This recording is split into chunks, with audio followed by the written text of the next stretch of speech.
सबसे बड़ी कमी तो हम पेरेंट्स को कहेंगे, तो बेकार मिलेगा। करीबी दोस्त मानते हो ना, एक समय के बाद वो भी बदल जाता है। क्यों रो रहा है ये बुढ़ा आदमी, क्यों रो रहा है? 12th में क्या कर रहे हो बेटा, या क्या कर रही हो बेटी?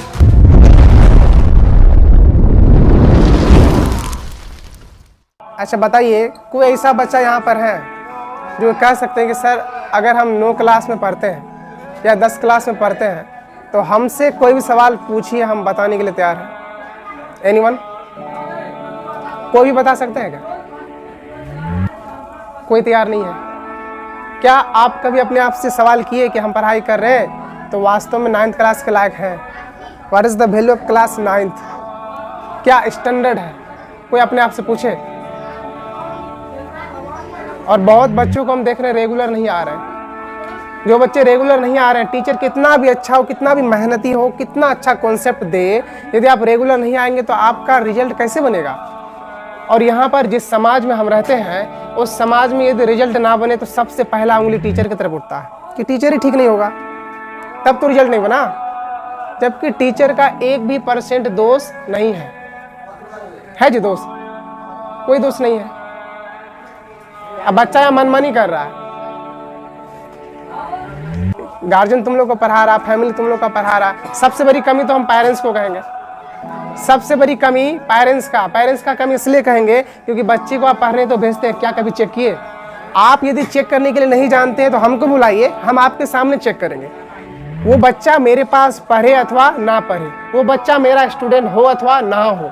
यदि कोई भी पेरेंट्स है, शिक्षित नहीं है, जानकार नहीं है, आपके बच्चे कहीं पढ़ाई कर रहे हैं तो आप हमको बुलाइए, हम उसको चेक करेंगे, टेस्ट करेंगे, उसके बाद आपको रिजल्ट बताएंगे कि आपका बच्चा वाकई में पढ़ता है या पढ़ती है, या नहीं पढ़ता या नहीं पढ़ती है। तुम लोग सोच रहे हो क्या कि पेरेंट्स तो उतना शिक्षित है नहीं, मम्मी तो उतनी पढ़ी लिखी है नहीं जो सवाल कर सके कि तुम 9th क्लास में क्या पढ़ रही हो बेटी, या क्या पढ़ रहे हो बेटा, 12th में क्या कर रहे हो बेटा, या क्या कर रही हो बेटी। इसलिए फैमिली को बेवकूफ़ बनाने में मशगूल है। तो अच्छा बताओ, अगर फैमिली को बेवकूफ़ बना रहे हो, पेरेंट्स को बेवकूफ़ बना रहे हो, टीचर को बेवकूफ़ बना रहे हो, तो किसका नुकसान कर रहे हो? नुकसान तुम खुद का कर रहे हो, खुद का नुकसान कर रहे हो भाई। अभी तो समझ में नहीं आएगा, अभी एज कितना होगा आप लोग का? 16, 17, 18 यही ना होगा? इस एज में मस्ती करो, बाकी एज जो आएगा तब पता चलेगा। एक कहावत है कि अभी आप 10 साल कष्ट करके, रो करके पढ़ लेते हैं, स्ट्रगल करते हैं, अच्छी तालीम हासिल कर लेते हैं, अच्छी शिक्षा हासिल कर लेते हैं, तो आने वाला 50 साल आपको खुशी खुशी जिंदगी बिताएंगे। आने वाला 50 साल आपको दिक्कत नहीं होगा। यदि ये 10 साल पढ़ाई का जो कीमती समय 10 साल है उसमें आप मस्ती करते हैं, दोस्तों के साथ अय्यासी करते हैं, तो आने वाला 50 साल जिंदगी का जो होगा ना वो बहुत ही दर्दनाक होगा। जब आप उस समय रोएंगे तो उसका रे लड़का रे 10th क्लास का इतना चिल्ला रहा रे, बाकी जो 50 साल होगा ना वो बहुत ही दर्दनाक होगा। उस समय जब रोएंगे तो आपको शर्म भी लगेगा, लोग आप पर हंसेंगे भी, लानत भी देंगे, क्यों रो रहा है ये बुढ़ा आदमी, क्यों रो रहा है? अच्छे पढ़ाई कर रहे हैं, अभी टीचर मारे या मम्मी मारे या फिर पापा मारे, कोई भी मारे, कोई भी डांटे, रो दिए, रोने से कुछ होने वाला नहीं है। अभी लोग कहेंगे छोटा बच्चा डांटा होगा इसलिए मारा होगा, गलती किया होगा तब डांटा होगा। लेकिन एक बात बताओ, अगर 35 साल का कोई शख्स मिलता है और वो रो रहा है तो बाकी लोग यदि देखेंगे तो क्या समझेंगे? जरूर कहेंगे कि इसका कुछ गड़बड़ हो गया, या तो बेटी गलत की होगी कुछ, या फिर बेटा कुछ गलत किया होगा, या फिर खुद ये कुछ गलत किया होगा जिसका पछतावा हो रहा है इसको। लेकिन अभी तुम रो धो करके कष्ट करके पढ़ाई कर लेते हो ना, तो आने वाला समय में जो जिंदगी तुम गुजारोगे, जो जिंदगी तुम बिताओगे, बहुत ही अच्छा रहेगा। तो अभी उम्र है, रेगुलर नहीं आते हो पढ़ने, क्या पढ़ाई का वैल्यू नहीं है पता? एकदम पूरा अय्यासी है, बड़ा बड़ा मोबाइल सबका घर में है, WhatsApp chat, Facebook chat, messenger chat, धुल्ला झार हो रहा है, एकदम गटर मस्ती।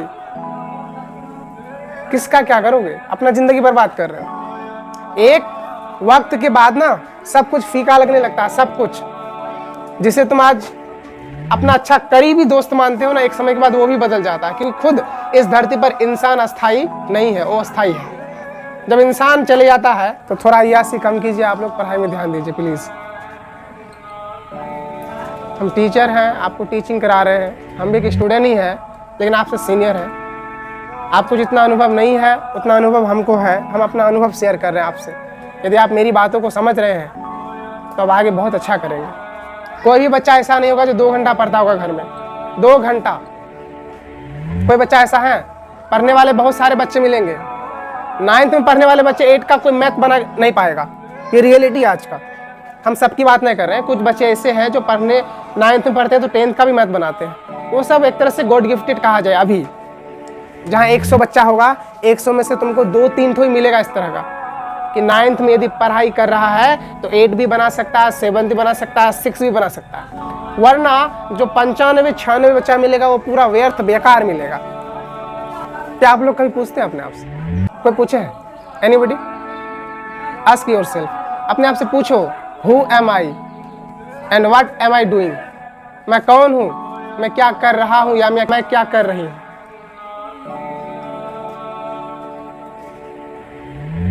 रेगुलर नहीं आती, कितनी अच्छी पढ़ने में ये लड़की थी, आज देखो कहाँ पोजीशन है। रीजन रेगुलर ना आने का। अगर रेगुलर आती तो आज क्लास में फर्स्ट होती, क्लास में टॉप होती। कितना सारा कॉन्सेप्ट हम बता दिए, एक चैप्टर खत्म हो गया। उसके बाद आई है, अभी खड़ी होकर बोल रही कि सर हमको समझ में नहीं आ रहा। कैसे समझ में आएंगे आपको? कैसे आएंगे? क्योंकि आप रेगुलर रहे नहीं। जो कॉन्सेप्ट चला वो खत्म हो गया, आप पढ़ाई किए नहीं, कैसे समझ में आएंगे? तो समझने के लिए आपको रेगुलर आना पड़ेगा ना, क्लास रेगुलर अटेंड करना पड़ेगा ना।